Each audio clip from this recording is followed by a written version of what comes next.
Hello friends, welcome to our channel. ఈరోజు నేను strawberry seeds ఎలా కలెక్ట్ చేసుకోవాలో చూపిస్తున్నాను, చూడండి.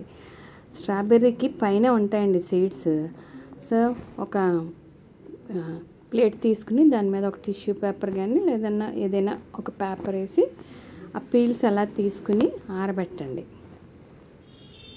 ఎందుకంటే మనకి స్ట్రాబెర్రీలు ఈజీగానే దొరుకుతాయి. మొక్కలు అయితే చాలా కాస్ట్ ఉంటాయండి. మీకు కుదిరితే ఇలాగ సీడ్స్ తీసుకున్న తర్వాత అలా ఆరబెట్టండి. ఇవి బాగా డ్రై అయిపోవాలండి. ఈ డ్రై అయిన తర్వాత మనం ఈజీగానే కలెక్ట్ చేసుకోవచ్చు. చూడండి, అలా తీసి పెట్టుకోండి. మీకు ఎన్ని కావాలో అన్ని పీల్స్ పెట్టి ఆరబెట్టుకోండి బాగా.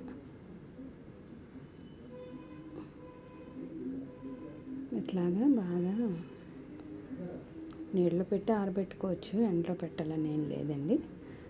నేనైతే కొన్ని కాయలు పీల్స్ అలా ఆరబెట్టుకున్నాను. చూడండి, అవి బాగా డ్రై అయిన తర్వాత చేతితో మనం అలా రుద్దుకుంటే మనకి సీడ్స్ వస్తాయండి. చూడండి, నేను అలా కలెక్ట్ చేసుకున్నాను.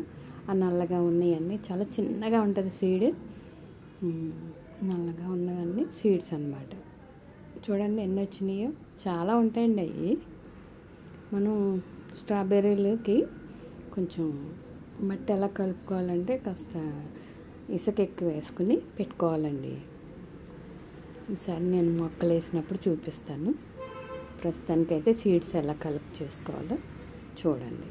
మీరు కూడా స్ట్రాబెర్రీల సీజన్లో అలా కలెక్ట్ చేసుకుని మనం నిల్వ పెట్టుకుంటే మనకి ఎప్పుడు కావాలంటే అప్పుడు మొక్కలు వేసుకోవచ్చు.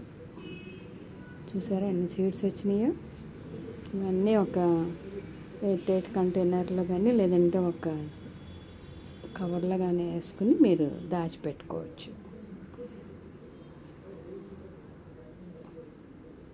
చూడండి, చాలా చిన్నగా ఉంటుందండి సీడ్స్. అవి కొన్ని వందలు ఉంటాయి, చాలా ఎక్కువే వచ్చినాయి. అన్నీ నేను దాచిపెట్టుకుని నాకు అవసరమైనప్పుడు వేసుకుంటాను. వేసినప్పుడు మళ్ళీ మీకు చెప్తాను. Thank you for watching.